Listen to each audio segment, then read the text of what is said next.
నమస్కారం ఘంటరావానికి స్వాగతం. ముందుగా ప్రధాన అంశాలు. వరంగల్ కోటపై గులాబీ జెండా, తెరాస అభ్యర్థికి భారీ ఆధిక్యం.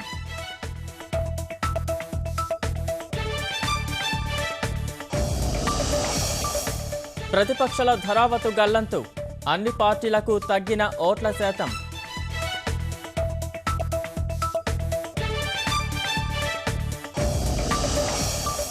విపక్షాలకు దిమ్మ తిరిగే తీర్పిచ్చారన్న కేసీఆర్, ప్రభుత్వ విధానాలకు ప్రజలు పట్టం కట్టారని వ్యాఖ్య.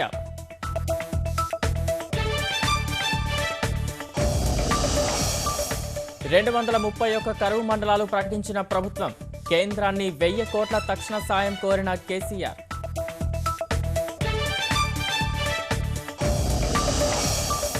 రెండు నెలల్లోగా ఒప్పంద ఉద్యోగుల క్రమబద్ధీకరణ, త్వరలో డిఎస్సి ప్రకటన జారీ చేస్తామన్న ముఖ్యమంత్రి.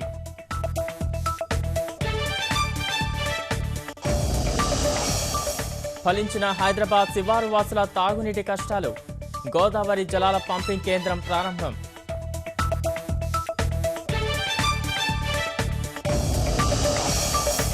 భారత్ను పెట్టుబడుల స్వర్గధామంగా తీర్చిదిద్దుతాం, అవకాశాలు అందిపుచ్చుకోవాలని సింగపూర్లో మోదీ పిలుపు.